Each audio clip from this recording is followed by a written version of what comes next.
Bueno, de lo que quería hablarles era acerca del PRT y su brazo armado, el ERP, el Ejército Revolucionario del Pueblo,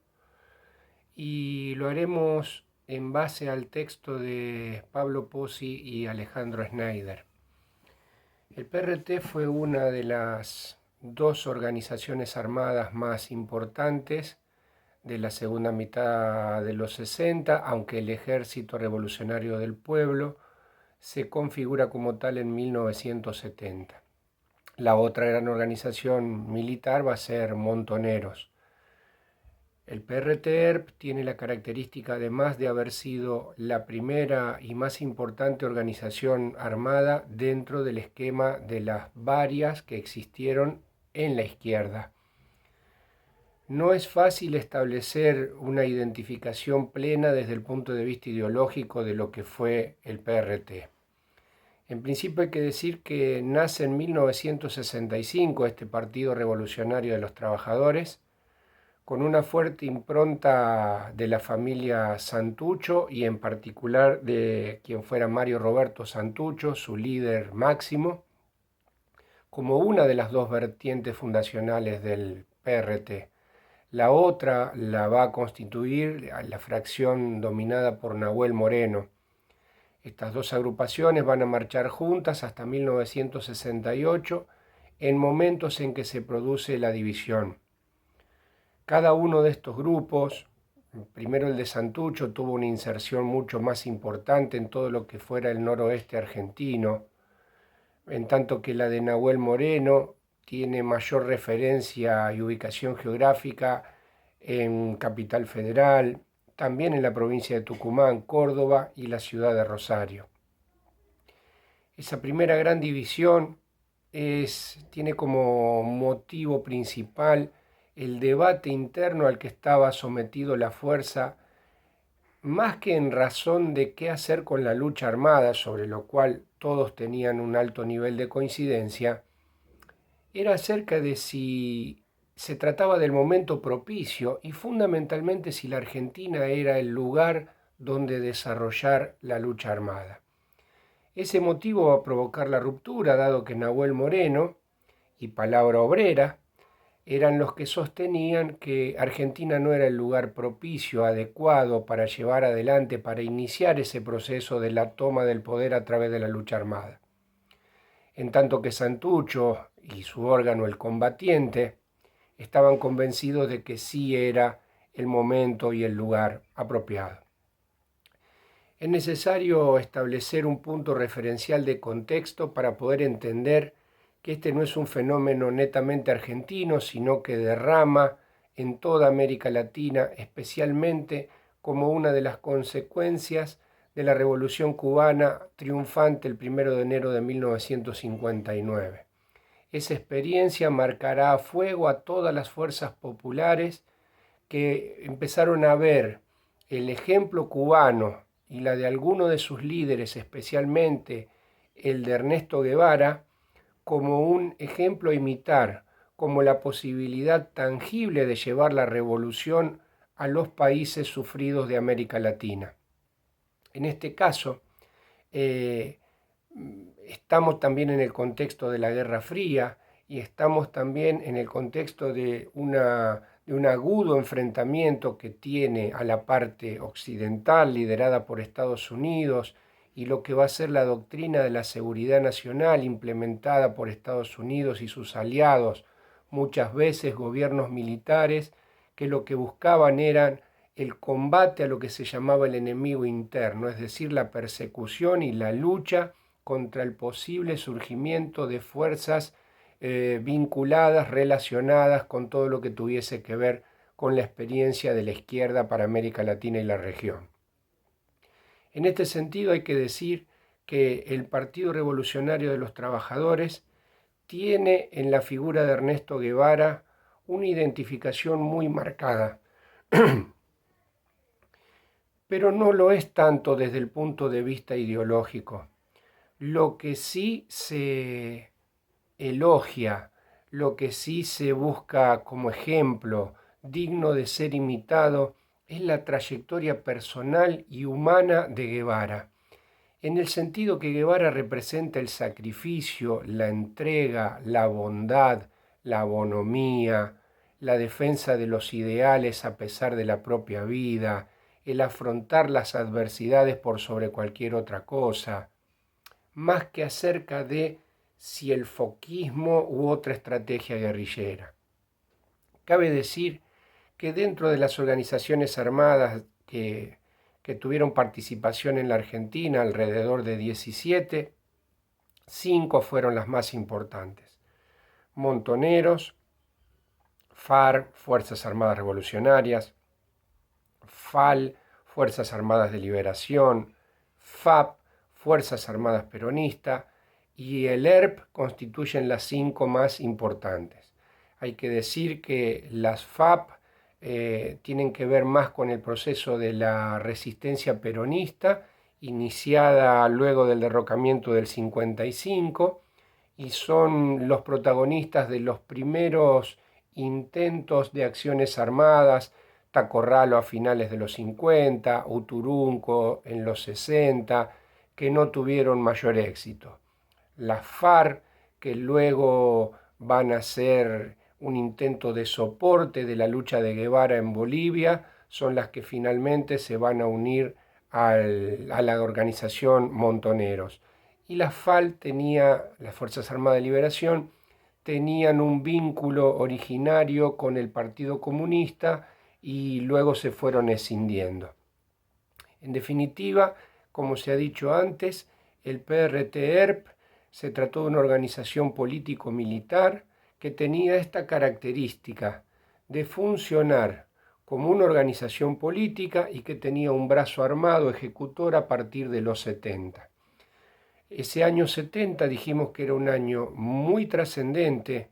porque también es coincidente con la aparición de Montoneros a partir del secuestro y el asesinato del ex dictador Aramburu. Pero además se trata de una clara fase ofensiva de las organizaciones armadas que creen que es posible llevar adelante este tipo de acciones,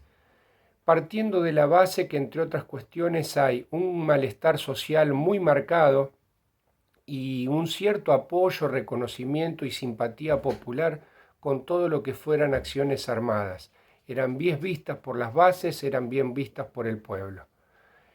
También merece la pena destacar que la acción que lleva adelante esta organización armada presenta características particulares. No cabe la consideración en cuanto a que se trataba de una organización foquista. Si por foquista se entiende la estrategia guerrillera cubana y que tenía a Guevara como su principal ejecutor. El trabajo de Pozzi y Schneider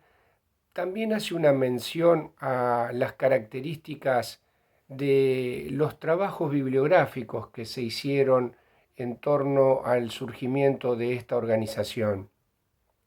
Y los autores son bastante críticos de casi todas ellas, o la destacan parcialmente y consideran que se trata de un proceso en permanente construcción. Esto a partir de que es necesario recabar mayor información, es necesario contar con mayores fuentes, pero se destaca la biografía que sobre Santucho escribió María Seoane. Hay un trabajo interesante basado en el testimonio de Luis Mattini, que fue un importante dirigente del PRT y que se quedó con la conducción luego del asesinato de los principales líderes de la agrupación en 1976. Hay que decir que desde 1972 esta organización empieza a sufrir la represión por parte del régimen militar. Son encarcelados decenas y centenares de sus activos militantes y otros perdieron la vida en enfrentamientos de esta época. También es necesario decir que en 1973, a partir de las elecciones del 11 de marzo que dan el triunfo al retornado Partido Justicialista con la candidatura de Héctor Cámpora, el PRT tiene una actitud que ha sido criticada a lo largo de la historia, y que tuvo que ver con la decisión de no dejar las armas de lado en vistas de la recuperación democrática del país. Estaba observando en YouTube un video que ustedes pueden consultar, que dura algo más de 14 minutos. Se trata de una conferencia de prensa que da Santucho junto a Benito Urteaga y que tiene que ver con la decisión de continuar con las acciones armadas por parte del ERP, a pesar del restablecimiento democrático en la Argentina. Esta que se ha dicho que es una posición criticable por muchos,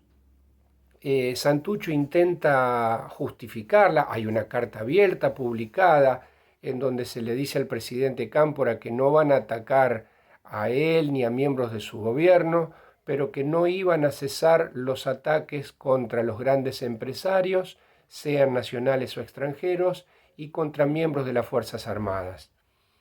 En este documento que figura en YouTube, que yo les decía, esa conferencia de prensa que protagoniza Santucho, da los fundamentos por los cuales considera que de alguna manera el gobierno de Cámpora, gobierno parlamentario lo llama, se trata de una especie de continuidad de la dictadura y que en el corto tiempo que llevaba como presidente el peronista había detenido y las acciones guerrilleras, las acciones represivas habían continuado contra miembros de la organización, lo cual era, desde el punto de vista de Santucho, un ataque al pueblo. Por lo tanto, esta situación, ya en el marco de la democracia, tiene un accionar incesante que son contados de a decenas a lo largo de estos 3 años que van entre 1973 y 1976, y que puede contarse además con el ataque a 4 guarniciones militares. El trabajo es un trabajo de investigación importante que tiene características que van desde numerosas entrevistas que los autores realizaron a ex militantes de esa fuerza, que ven tamizados sus recuerdos a medida que ha pasado el tiempo, pero que son ilustrativos de una especie de perfil de quiénes eran los integrantes de esta fuerza. Se trata de una muestra, no corresponde decir que sea una totalidad, pero es una muestra interesante. Es una muestra interesante porque muestra que alrededor del 70% de los integrantes del PRT-ERP son personas jóvenes. Sin embargo, los autores destacan que ese 30% restante, que son personas de mediana edad, estaría descartando esa vieja mirada que tiene que ver con hacían cualquier cosa o estaban jugados porque se trataban de jóvenes. No es menor, según esta apreciación, que sea un 30% de los integrantes del ERP personas mayores. En cuanto a la composición social de los integrantes del ERP, hay que decir que la mitad proviene de la clase obrera y que el 40% aproximadamente tiene que ver con la clase media baja. Sin embargo, es importante decir que se reclutan personas de diferentes estratos sociales. Y esta es una cuestión interesante. Decimos interesante porque a los autores les hace mucho ruido una frase dicha por Santucho, de la cual han transcurrido varias décadas, identificando uno de los principales problemas del PRT-ERP sobre la insuficiencia del marxismo. Esta frase, que no ha sido abundada por Santucho, que no ha sido lo suficientemente argumentada, fue propicia para que muchos investigadores del tema se pusieran a pensar en cuanto a cuál fue el significado de esa frase. ¿A qué se referiría Santucho cuando hablaba de insuficiencia del marxismo? Hago relación entre esta frase y la proveniencia social de los integrantes de la fuerza, porque precisamente el hecho de que provengan muchos de ellos de hogares humildes, con escasísima formación intelectual, que no tuviesen demasiadas lecturas acerca de la teoría marxista, trotskista y de todas las vertientes socialistas que ustedes se puedan imaginar, podría llevar a pensar, o por lo menos eso hacen los autores, en trazar algún tipo de duda en cuanto a esto de si ese no habrá sido un aspecto insuficiente, es decir, la ausencia de una profundidad teórica del desarrollo y la capacitación de cuadros, que son elementos a considerar a la hora de hacer el balance. También los autores se preocupan especialmente por tratar de interpretar esta actitud eh, que se tomó para con el gobierno democrático del retorno del peronismo al poder en 1973. Esto no es un detalle menor. Dicen los autores que las acciones armadas, tan marcadas desde el 70 en adelante y profundizadas desde el año 72, habían llevado a la fuerza a priorizar de manera casi absoluta el desarrollo militar, postergando la posibilidad del crecimiento político, del desarrollo teórico, de la formación de cuadros que mencionábamos antes, y que ese aspecto podría haber sido el que llevó a la fuerza a optar por la continuidad de las acciones armadas, en lugar de dedicarse al trabajo político, a los diferentes frentes que la organización tenía, pero darles mayor continuidad y profundidad, y eso podría haber evitado o podría haber sido puesto en un plano de igualdad o en un segundo plano a las acciones militares. De ninguna manera esto configura una crítica de parte de los autores. Lo que están haciendo es tratar de interpretar las razones por las cuales siguió la acción armada, los atentados, los secuestros, los ataques a guarniciones militares en pleno proceso democrático, que van a continuar claramente con el gobierno el gobierno interino de Lastiri luego de la renuncia de Cámpora, y luego en el gobierno de Perón y de Isabel Perón, que fueron quienes ocuparon la presidencia de la Nación hasta el año 1976 en que se produjera el golpe. También hay en el estudio otras muestras, otras entrevistas que son muy significativas con estos ex militantes, hombres y mujeres del PRT-ERP. Son significativas porque algunos testimonios hablan de haberse incorporado a esta fuerza a partir del ejemplo de Guevara, de la muerte de Guevara, que fue el 9 de octubre del 67 en Bolivia, en condiciones que algunos toman como heroicas y que otros toman como suicidas. Pero de vuelta, se trata de rescatar esa heroicidad, ese jugarse por el prójimo que tenía Guevara en una actitud absolutamente humana, pero que también destaca a la persona, incluso por encima del guerrillero, el que puede estar con los humildes, el que puede compartir un mate. Es decir, hay una serie de valores que son referenciados ante los entrevistadores, que son los autores del trabajo, y que habla de la variedad de integrantes del PRT y de las razones por las cuales se sumaron a la lucha. Gente que no había leído jamás un libro vinculado a teoría política o a la guerrilla, pero que se incorporaban porque decían, el Che murió por nosotros. Y eso era un motivo más que suficiente para intentar, dicho textual, hacer algo, para decir algo hay que hacer, a partir de ese ejemplo del argentino muerto en Bolivia. También hay una especie de caracterización de la vida que llevaban los militantes, en sentidos muy variados, en una muy rígida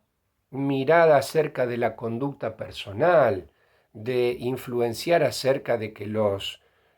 militantes, los guerrilleros, no tenían que consumir alcohol, no tenían que ir a determinados boliches, qué tipo de relaciones tenían que tener con sus parejas, lo prohibido del adulterio, las formas en las cuales tenían que vestirse, que las mujeres no se maquillaran, es decir, cosas que hoy parecen absolutamente sacadas de la realidad, pero que en aquel contexto de los primeros 70 pueden ser entendidas de mejor manera. Incluso dan testimonio algunos vecinos de hogares en los cuales vivieron combatientes y los destacan los vecinos como personas solidarias y amables, pero un tanto raras. Esa rareza, también dicho entre comillas, es expresada por los autores a partir de costumbres que tienen que ver con la utilización de ciertos términos, con un cierto lenguaje que de alguna manera los corre del resto de la sociedad, los aísla del resto de la sociedad.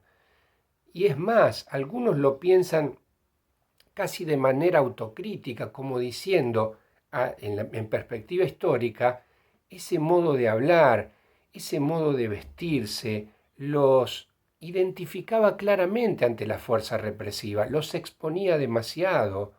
que los hombres fueran a hacer las compras, que los jardines en las casas que alquilaban estuviesen sin cortar el pasto. Parecen pequeños detalles, pero que hacen en realidad a una forma de vida dedicada a la militancia. La universidad, la escuela, las fábricas, los talleres eran lugares de inserción de la gente del PRT-ERP en más de 400 personas a lo largo del país.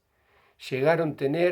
a tener en su época de mayor esplendor entre 5 y 6.000 combatientes.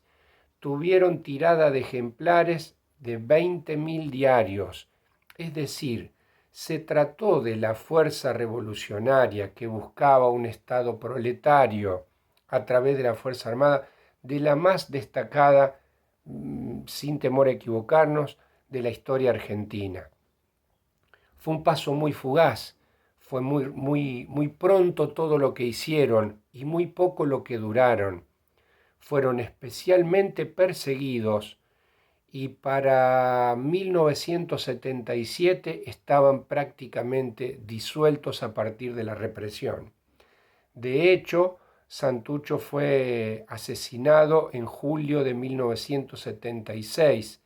y de ahí en más la cacería desatada por la dictadura para con los principales representantes del PRT fue absoluta y la fuerza fue completamente diezmada. Queda por decir que se trató de una experiencia en un contexto determinado en el cual